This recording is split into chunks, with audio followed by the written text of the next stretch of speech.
If GOG is giving you trouble and you're seeing errors like E1 checksum errors, E3 connection errors, or the client just refuses to update or load, this video is going to walk you through the quickest fixes step by step. We're going to focus on the most common GOG Galaxy problems, and I'll show you exactly what to click so you can get back to installing and playing your games as fast as possible. If this tutorial helps, don't forget to hit like and subscribe for more easy software fixes and game launcher guides. Alright, let's jump in. First, let's deal with corrupted files or installation failures. If you're seeing an E1 error or a checksum error, the best place to start is inside GOG Galaxy itself. Open GOG Galaxy and find the game that's causing the issue. Next to the play button, click the small slider or more button. From the menu that appears, go to Manage Installation, then select Verify or Repair. This tells GOG Galaxy to scan the game files for anything missing, damaged, or mismatched, and then automatically fix those files for you. In many cases, this alone is enough to solve the problem,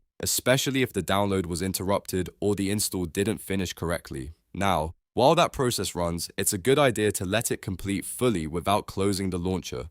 Depending on the game size and how many files need to be checked, this may take a few minutes. When it's done, try launching the game again and see if the error is gone. If the issue was caused by corrupted files, this repair step often clears it right away. Next, let's talk about connection issues, especially E3 errors. These are often related to your firewall or antivirus blocking GOG Galaxy from connecting properly. To fix that, you'll want to add the main GOG Galaxy files to your trusted or exception list. The two important files to look for are Galaxy Client.exe and Galaxy Client Service.exe.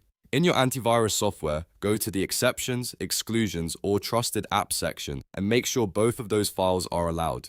If you're using Windows Security or another antivirus suite, the exact menu names may be slightly different, but the idea is the same. You want to stop the security software from mistakenly blocking GOG Galaxy from reaching the internet. Once those files are added to the allowed list, restart GOG Galaxy and try the connection again. If the E3 error was being caused by a firewall or antivirus restriction, this should fix it. Now, let's move on to another common problem: when the GOG Galaxy client fails to update, gets stuck loading, or simply won't open properly. In this case, the issue is often a background process that's frozen or stuck in memory. The fastest way to clear that out is by using Task Manager. Press Ctrl, Shift, and Escape together to open Task Manager.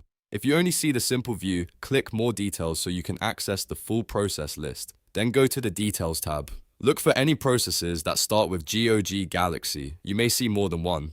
Right-click each one and choose End Task. This forces the launcher to fully close, even if it looks like it's already shut down. After ending all GOG Galaxy processes, wait a few seconds, then relaunch the app. A fresh start often fixes update hangs, loading loops, and launch failures because the client is no longer stuck in a broken background state.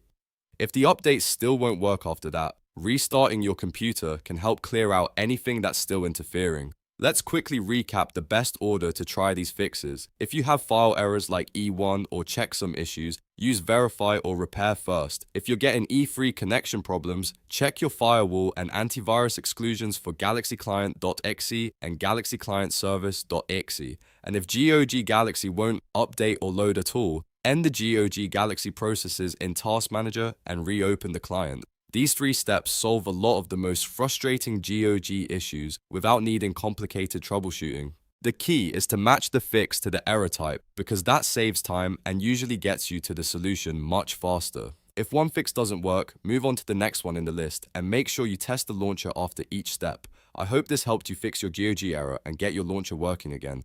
If it did, please hit like, subscribe, and turn on notifications so you don't miss the next easy PC troubleshooting tutorial. Thanks for watching, and I'll see you in the next one.